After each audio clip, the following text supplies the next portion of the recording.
Welcome everyone. The first, and likely only, if you don't behave yourselves, KD Awards 2021. Here we go.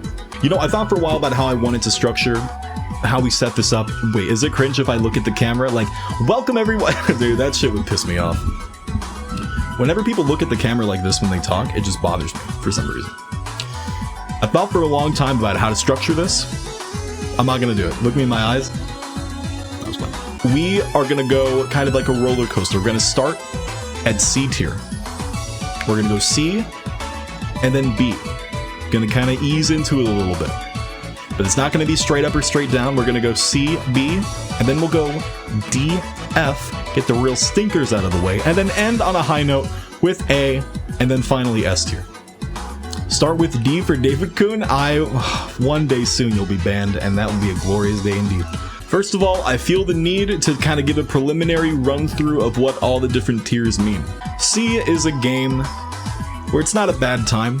You know, it's just an average game, an enjoyable game. If at any point you don't look at this game as enjoyable, it drops below C. It's not a great game, you know, it's got some good qualities, some fun times, but it's a game with significant issues that kind of keep it down. It's a game that you want to talk shit about. It's like Dark Souls 2. It's a game you talk shit about, but you had fun playing. A couple of these really do belong here, such as this first one. No More Heroes 3. At times, this was a real struggle to finish. The difficulty scaling in this game is broken. It runs like a nightmare on Switch. It somehow runs on Switch. It's a game where there are no levels. It's just small boxes that you fight in. There are no levels, you just do arena fights until you fight the bosses. But the thing is, the redeeming quality is that those bosses are pretty cool. Very likable, very funny moments. It's a game where multiple times consistently throughout the whole game, especially towards the end, you're like, what the fuck am I even looking at? This is amazing.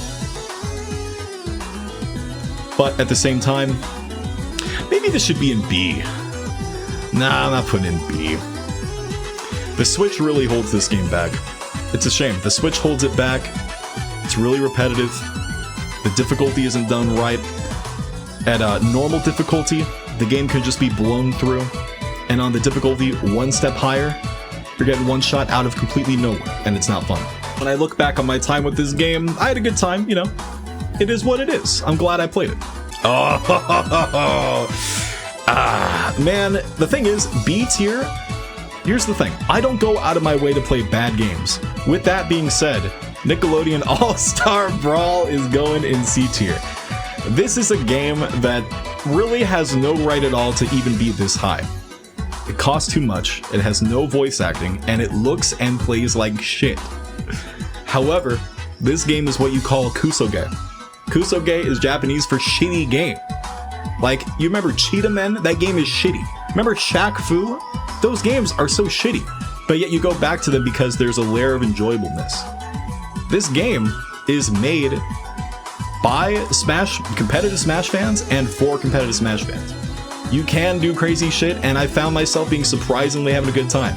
You can gimp people, you can do some crazy fucking illegal combos on people, and so there is a surprising amount of fun factor in this game, despite its many significant flaws. So an all-around thing like that, it goes in C tier. Alright, next up in C tier. Whew. You know, I thought for a long time about this game. Because when it comes to Call of Duty, there are significant parts to it. You gotta weigh it in some different aspects. Is the music too loud, by the way? Call of Duty, the thing is, despite everything, you are getting a significant amount of content every year. The single player and the multiplayer, the zombie is, you know, you're $60, you are getting a good amount of content out of it. With that being said, the single player was a C tier campaign as well. There were some fun moments, but it was just kind of passable. The multiplayer was better than Cold War, but it was just kind of passable. It was fun, but only for like the first month, and then you've seen it all before. Same thing with the Battle Royale.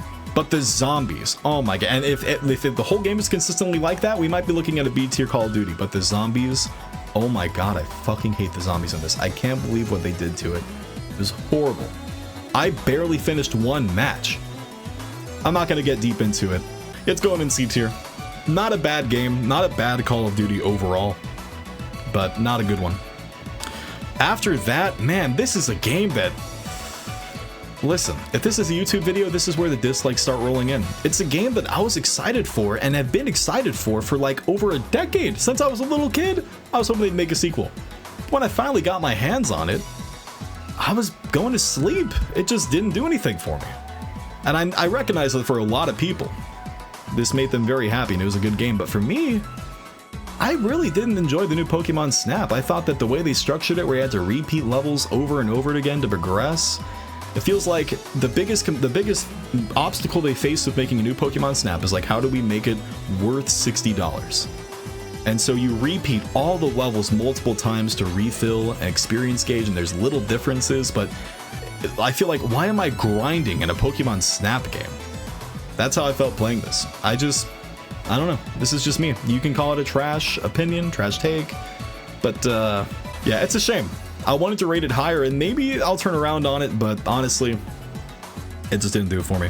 And then finally in C tier, which is a perfect way to go into it. To me, it was another pretty big disappointment, was let me find it, for the Gen 4 remakes. Just like Pokemon Snap, it was something that I've been looking forward to ever since I was a little kid, playing, you know, Diamond in 2004 on my DS, fucking getting obsessed over it. But when the game came out, the problem with this game is that it did not deliver expectations. Because when you think of the Pokemon remake, right?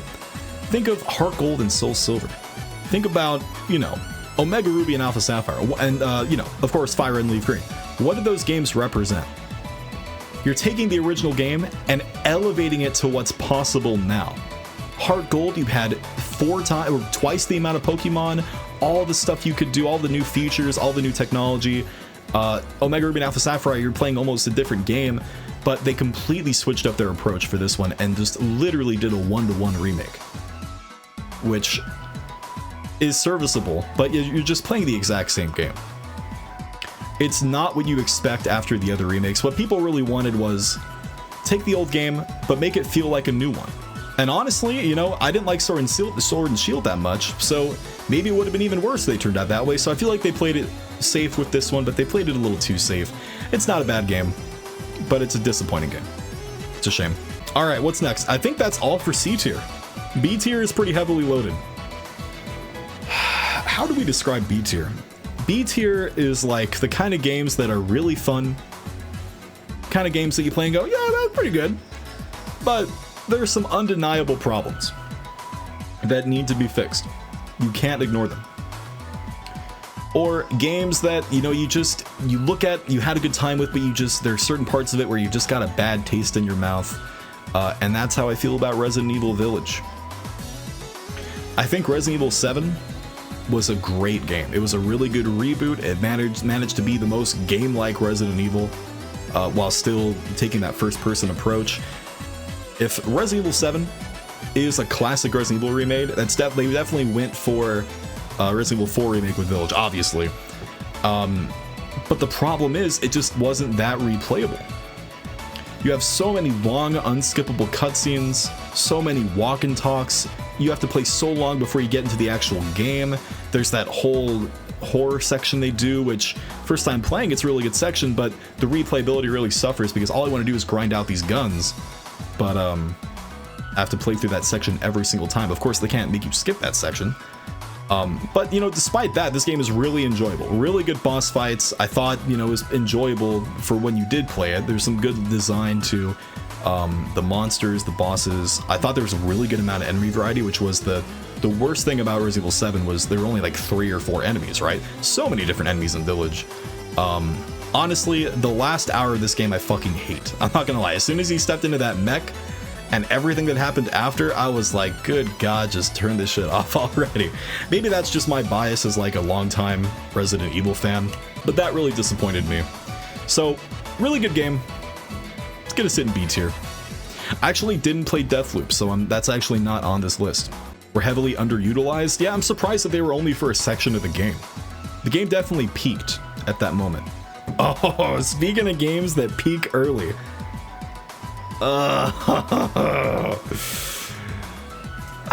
I I thought for such a long time about where to put this list, dude, or put this game on the list.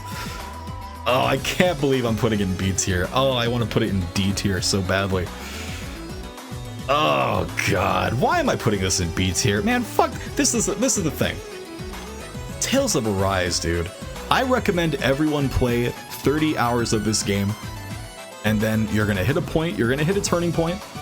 I'm not spoiling, but you're gonna hit a point where the intro cinematic changes. That represents a significant step in the game. At that point, please put the game down. The game is so front-loaded, it's crazy. Starting the game, I was having such a good time. It was really enjoyable. But I knew right when I beat that first boss of this game was amazing. And I was like, shit, they're not gonna top this boss, are they? And you know what? They never top that boss. There's not a single boss in this game that comes close to the first boss. What? There is one boss. There is one boss that comes close. And it's a fucking reskin of the first boss that you fight. Fuck this game, man. Damn it. It was so interesting for the longest time. And like the combat was fun. It could have been so good. I'm focusing more about doing combos in this game than any other Tales game.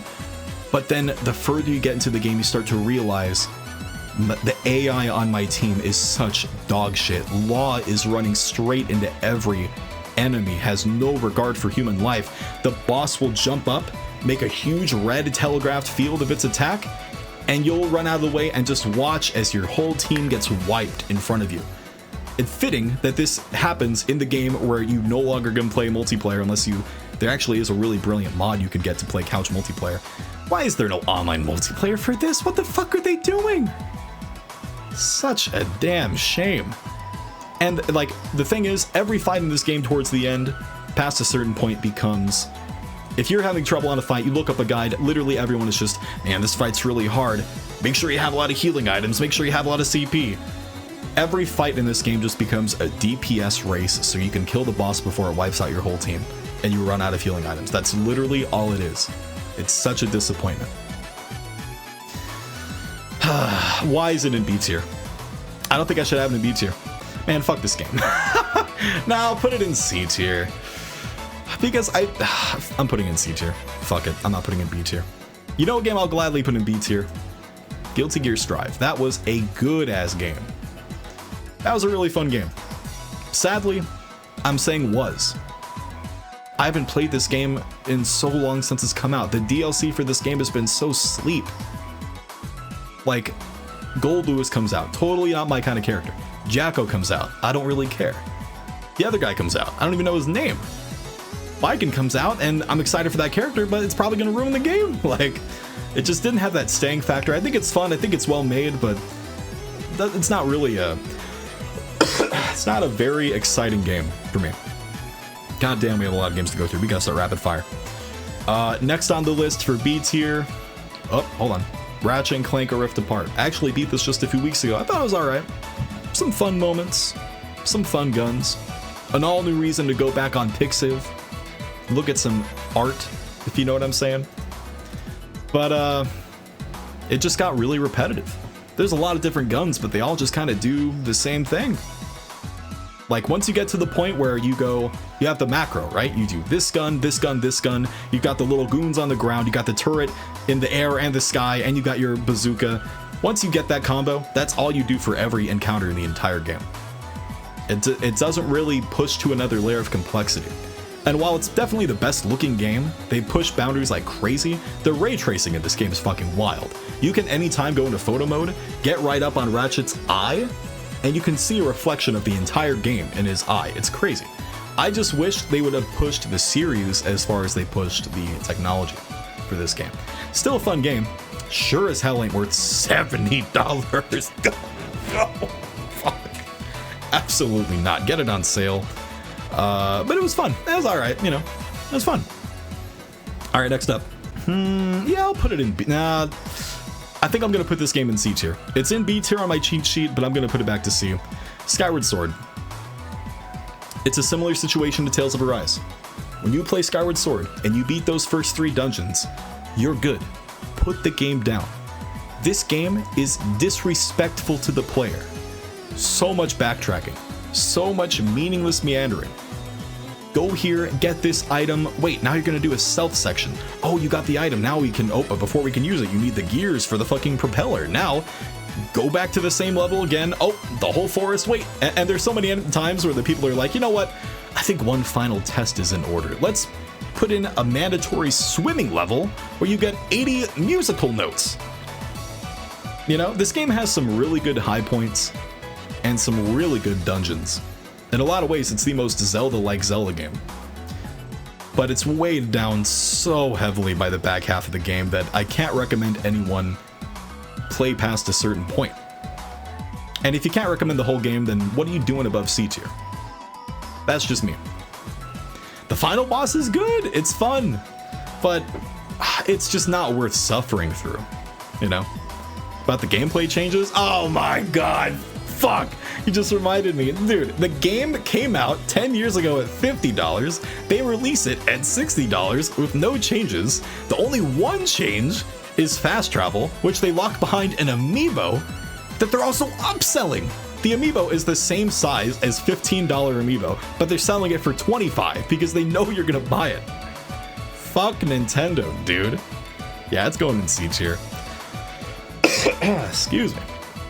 Ay. Next up is a fucking banger of a game. Super Monkey Ball. That was a lot of fun. I don't really like most of the levels in 2, but I think the Super Monkey Ball 1 levels are good. I think they did a great thing by taking all the party games in this one, but I just pray to God someday they can add in online functionality because it's all wasted on that. But nothing exceptional, nothing bad, just an all-around safe bet, a fun time. Next, this one really surprised me this year. Do you guys remember Man of Medan? Man of Medan? However the fuck? Sleep Fest? Do you remember Little Hope?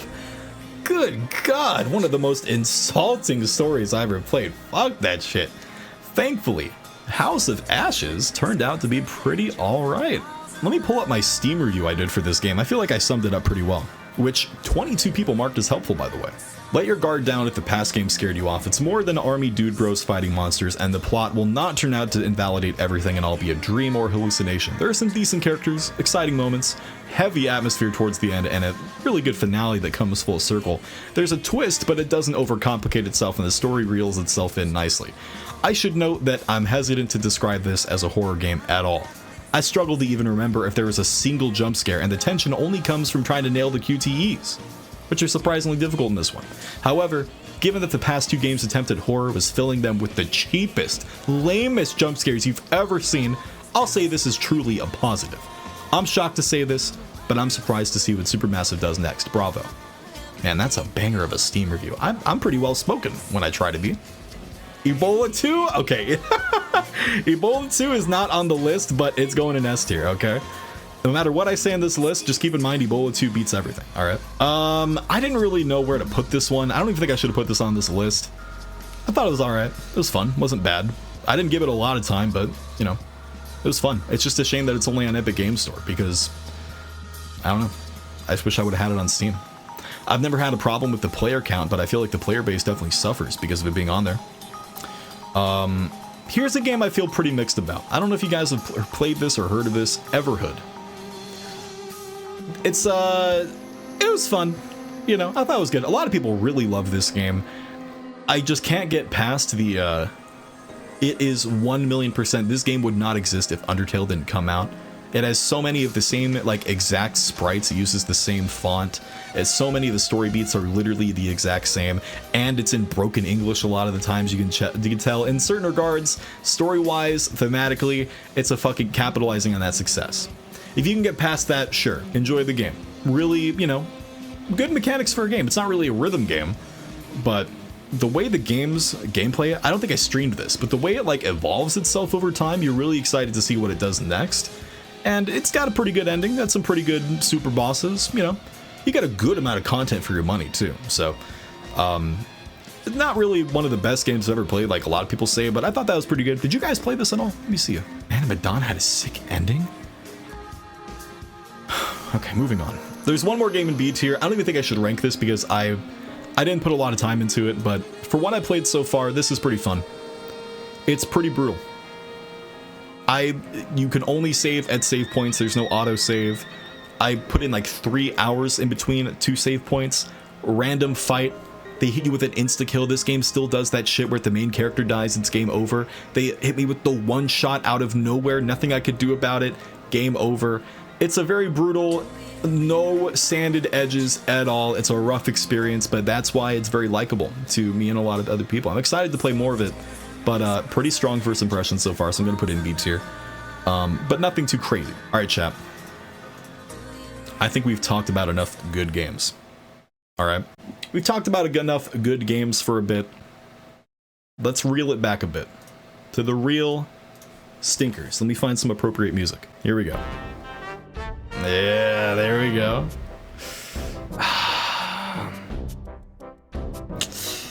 Let's talk about some shit. Most of the games in D tier are games that, I mean, you can like them. That's fine.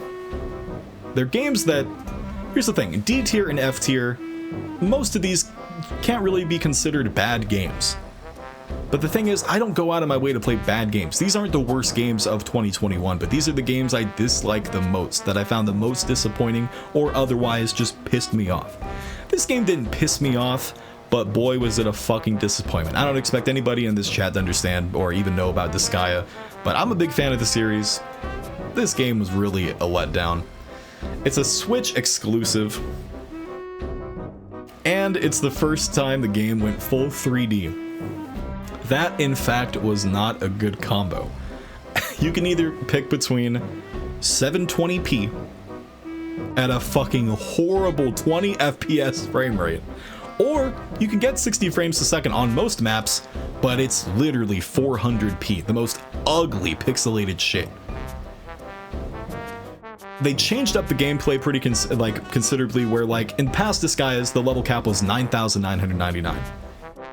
They changed it to 99,999,999.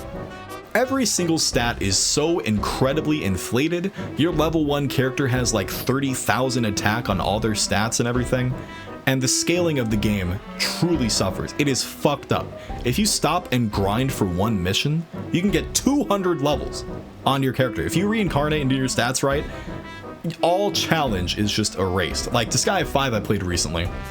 You have to, you play the main missions for a bit, okay, and then you hit a wall. Let me go back and grind. Once you hit that wall and go back and grind in this one, and God forbid you grind for a couple hours, the entire game is a fucking cakewalk. The scaling is truly fucked up in this one. Metroid still not shown? Hey, don't worry, my friend.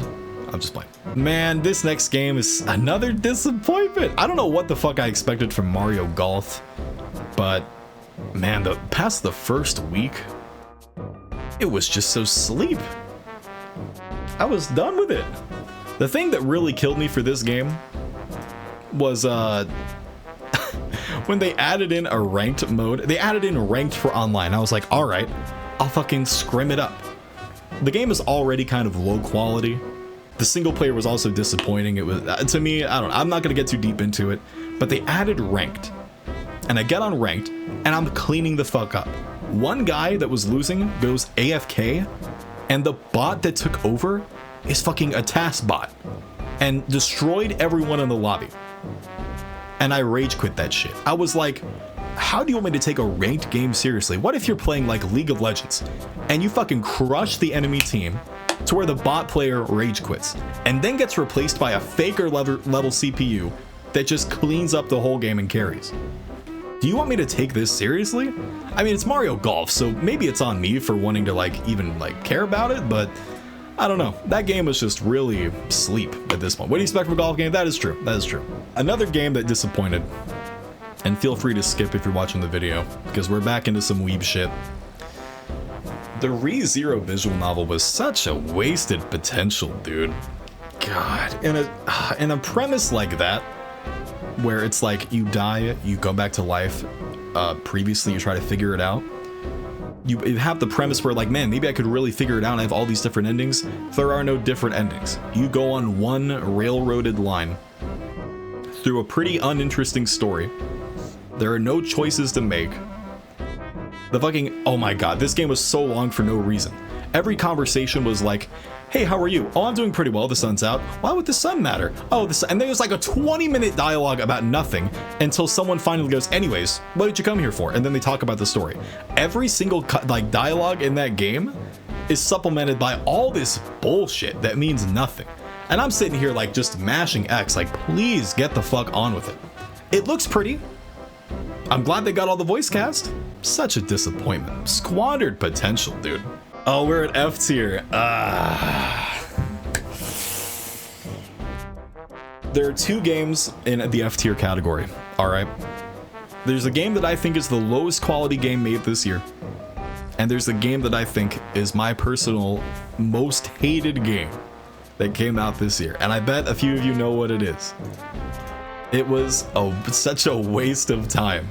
It's a game that you start, you play for a bit, and you're like, all right, you know, this is kind of fun. I like this premise. It's kind of rough around the edges, but they've got some good performances, some good actors. And then the story takes one of the worst twists I have ever seen in my life. Fucking hate this game. Hey, what's going on? This is editor KDZen, and as I'm editing this video, I'm realizing that, I'm kind of just rambling about this game. I didn't really make a good case for it, and for a game like this that people do truly like, somewhere in the world, I'm sure they exist, I want to make a better case for this game. So, the fact is, I really did enjoy this game for a while when I started playing it, but after the impressiveness stops of it, it starts to feel so tedious, so repetitive. You're constantly ahead of the story. So in the middle section and towards the end, you're just trying to get the characters to say what you need them to say to progress, because you already know what the twist is. You just need to make them say the right things to move it forward. And once you do realize the twist of the game, not only does it leave an uncomfortable and disturbing taste in your mouth, but it ruins the rest of the game by giving it context that makes it worse the more you think about it. Despite this game having multiple endings, there are no endings that make you feel satisfied about the story, or make you feel like you didn't waste your time for the last 3 hours. Not 3 hours. It should have been 3 hours, but it took 8 hours trying to get them to realize, what was it, the picture on the fridge? Oh my god, I'm getting PTSD thinking about this shit. Just begging the characters to do and say the right thing, and when the game bugs out, you have to restart the whole thing over again when...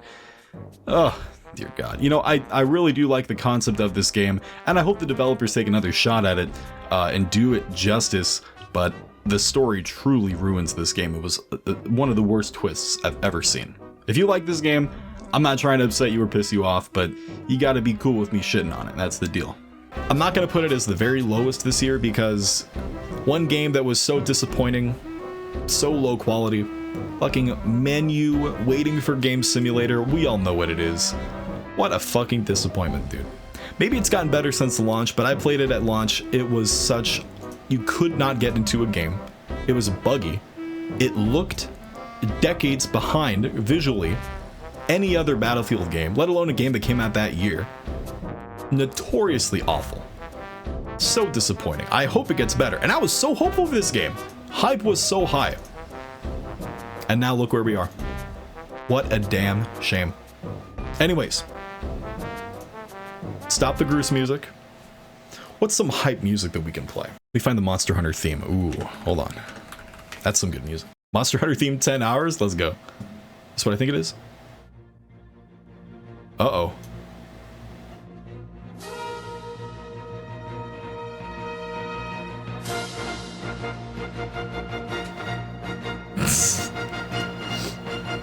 Ladies and gentlemen, A tier and S tier, the best games, the absolute bops that came out, the real shit, the real good shit. It is my distinct honor and pleasure to place at the very tippy top of A tier, Metroid Dread. Give it up. Give it up right now. What a good ass game this was. So much fun. One of the few Metroidvanias I can actually stomach to finish. A little short, that's one thing to keep in mind. You 100% the game in 9 hours, it's $60, no replayability. That's the thing holding this back from S tier. I wanted to keep playing, I wanted to keep going, but there was just no reason to. I'm not replaying the whole game just for fucking image files, but the boss fights were amazing, the level design was great, the low points were few and far between and hardly were low. The boss fights were structured where if you sequence broke the game, it would accommodate for you. There were mechanics in the Kraid boss fight that you could only do if you had glitched past and done an exploit to get an item early. Though that is a sign that the devs truly care about this series. Some good shit. One thing that I will say is I'm pretty disappointed about is that on the topic of the devs, they didn't put all their staff in the credits. They only put you in the credits of the game if you worked on the game for more than 3 months, which is such horseshit. That alone, I want to keep them way out of S tier. Like me talking like the KD awards mean shit, you know? But that is pretty disappointing to see. And also to see them try to defend that on social media as well. That was a shame. Next up, pretty close behind, I only streamed this for a little bit, but it's some weeb shit. Ys 9, Monstrum Nox. The newer Ys games have been so great. Ys 8 was a lot of fun. 9 retained a lot of the same qualities. Really good exploration. Really good combat. Amazing music. And one of the weakest parts of Ys 8 was the story. I feel like 9 was a huge improvement there as well. I didn't really like the final boss too much. I thought it was alright, but I thought the ending was great. This was an all-around great time. So much content for the price. Really good exploration, characters, story, all the same shit I just said. Definitely pick that up. It's on sale right now on Steam. It's like, what, 48 bucks? That's a lot, but it's they've got a free demo you can get as well. It's pretty fun. Next in A tier is another pretty damn good game. And that's Mario Bowser's Fury. That came out, I think a lot of people are sleeping on it. That's in the collection with 3D World. That was like the standalone kind of like open-ended Mario game. I mean, everyone's gonna say, what, Mario Breath of the Wild, right? But that was a lot of fun. It didn't really have any big mechanics that pushed it over the line as like a unique experience, but it was just overall a very well-made, fun to complete, 100%ed this game easy. It's like the reward sucked for getting 100%, but it's one of those games where the reward doesn't matter. It's just so much fun to do, you're gonna do it anyways. Excuse me. That was a really good-ass game, I have to say. Next up is a game that I finished off stream as well. That would be Ender Lilies. Yes, I actually did push through. It turns out that I was grinding a late game boss like crazy, and you just had to go in a different direction, and I could continue with the game. This game is called, you can't really tell, it's called Ender Lilies. This game, you want to talk about top-notch atmosphere? 100% of this one. This is the most unrelentingly bleak game I've ever played. It's depressing, disgusting, and it only gets worse even up until the very end. It's not what I'd call a pleasant experience, but it is, without a doubt, utterly captivating. Beautiful environments and character designs, outstanding music. The composer, Millie, perfect match for this game. Gameplay and combat was fun, decent room for variety, but it still ends up being a little repetitive towards the end. It doesn't overstay its welcome, but I would have liked to see the game evolve its combat as much as it evolves its exploration, which is another high point.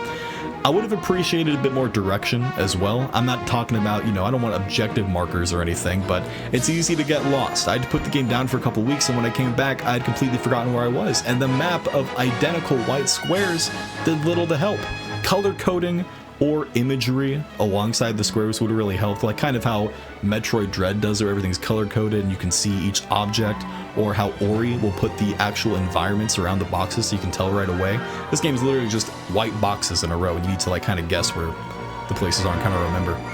You know, overall, the game still stands out in the sea of Metroidvanias for its memorable story, solid combat, and atmosphere.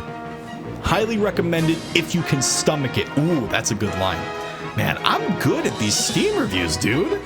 Wait, actually, no, this is ordered, so this game is worse than the 4 I just talked about. It Takes Two. Sadly, I have not finished this one because I'm begging APL fucking every month. I'm shooting him a text, hey, let's finish this game. He goes, oh yeah, bro, we gotta finish it. I'm waiting to finish this game desperately. I'm not gonna look up the ending, but for what I played, so good. But for what I played, what I like about this game is that it feels like the devs at every moment were like, what can we do to make it exciting or really subvert the player's expectations? There's so many times where they're like, oh, that's so cool, I can't believe they thought of that, oh, this is awesome. People praise the story in this game. Who gives a fuck about the story, about the book trying to reunite the marriage? No one gives a fuck. Oh my god, chat. There's a game that is not on this list that I want to talk about that I finished off stream. I like to play story games with my sister when she comes over for the holidays. And I was like, you know what? Let's try a game out called Life is Strange True Colors. Oh my god.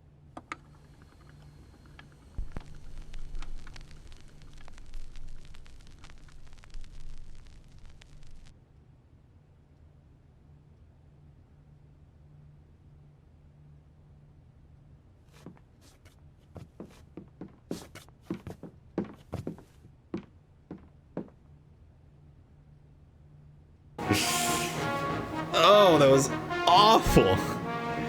That game was fucking awful. I didn't put it on this list because I didn't want to even put it on the list. I didn't want to like disgrace this list with that. Isn't her power empathy? Oh my god, I'm gonna spoil the whole game. I'm gonna spoil the whole game, okay? Nothing happens in that game. Nothing happens in that game. I want you to have a fresh start here. Gabe, thank you. You got it. This is how the dialogue is. This is how conversation in the game is. Hey, did you find the records? Oh, I can't wait to listen to music tonight. Well, I'll see you later.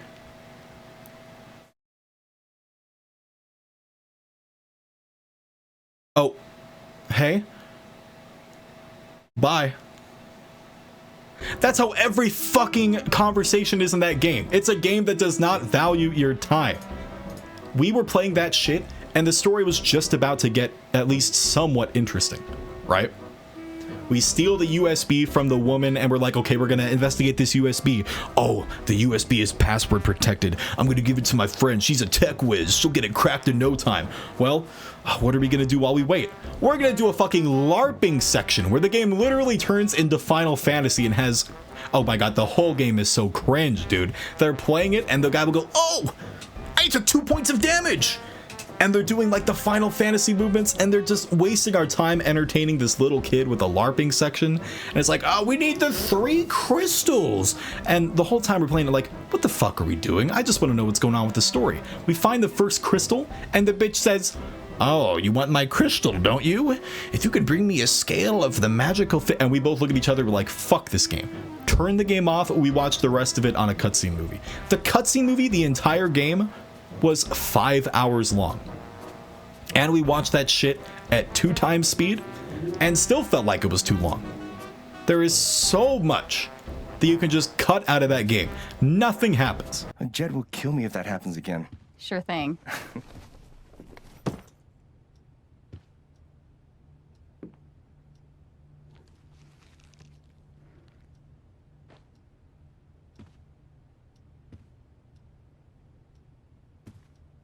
Man walks into a record store. Oh my god, there's a time where we needed a clipboard with information, and the cat is sitting on top of the clipboard, so you need to take 15 minutes looking for the cat toy around the record store so you can lure the cat away. I'm like, what the fuck? Anyone who designed this has never even touched a cat. Every cat owner I know would just pick that cat up and launch him across the room. Oh no. Stop that. I can't. It's too late.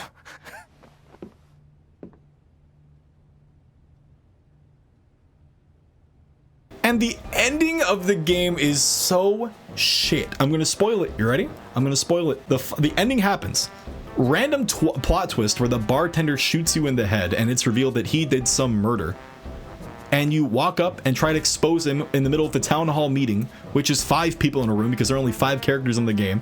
No one believes you, but this bitch pulls a power out of nowhere and just Persona 5 change of hearts this guy, spends 10 minutes just talking to him in the slowest way, and he's just, like, several times it'll cut to the guy going,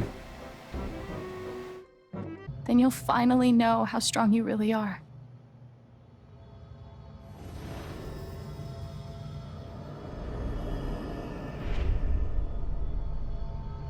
I see the truth about you.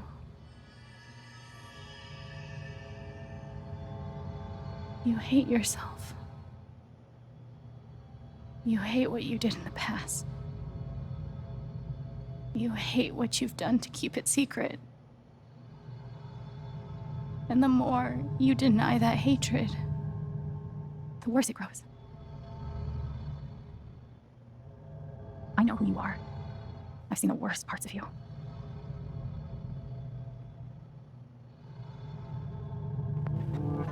And I forgive you.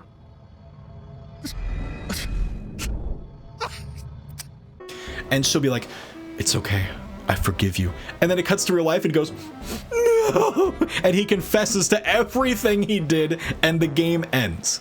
None of your choices make a single difference, except for the very end where it's like, so, do you want to stay in Oregon or do you want to go somewhere else? Oh, I think I'll stay in Oregon. Oh, okay, cool. Game ends. Fuck that game. That game won awards, by the way.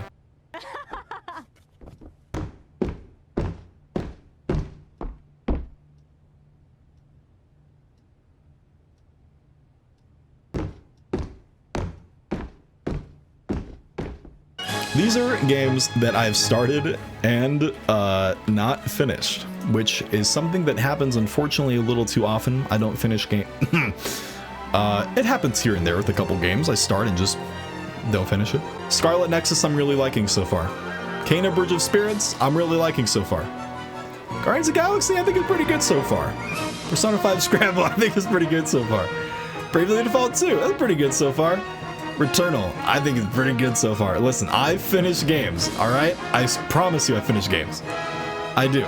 All these games, they're good, you know? I'm liking what I played so far, and I like them enough to finish them. Oh shit, there's one game on here I forgot to add, but where are we gonna put it? Where are we gonna put Back 4 Blood, bro? I gotta put it in D tier. D or C. I don't like it more than Skyward Sword. I like it more than all three of these games, so I'm putting it in high D tier. Ay, ay, ay. The thing is, Back 4 Blood, it's not a bad game, but it is a super average game, and they're trying to capture all the nostalgia of one of the best games ever made. There's things to like about it, but the one thing that Back 4 Blood is missing... This music isn't too loud, is it? Yeah, it's too loud. The thing that Back 4 Blood is missing, that Left 4 Dead 2 had in abundance, is any amount of charm or likability. It just feels soulless, boring. And they took out versus mode. A huge disappointment. Kroby Cat did a really good video about it if you want to learn more. Okay. It is time at last for S tier.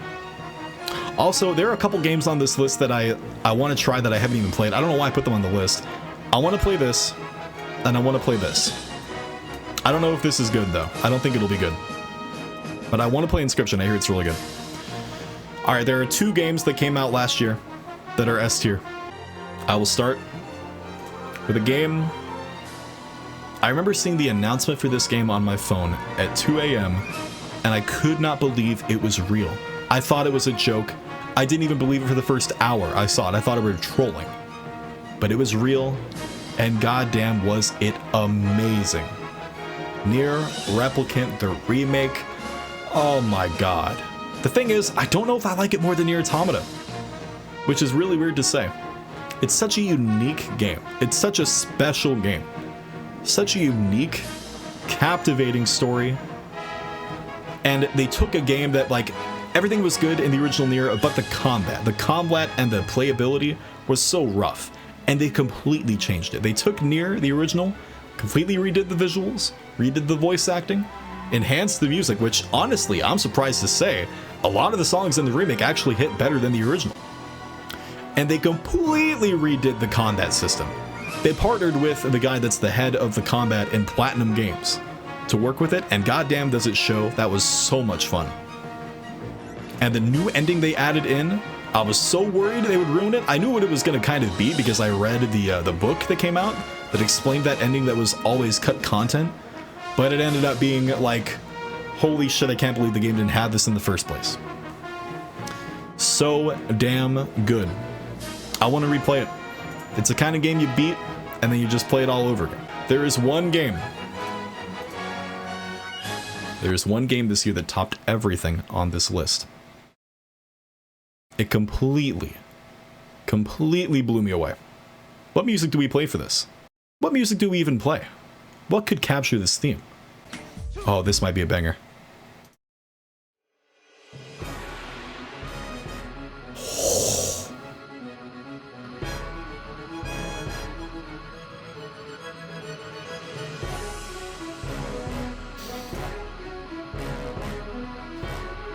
As you guys know, one of my favorite games, for better or for worse, is the Sonic series.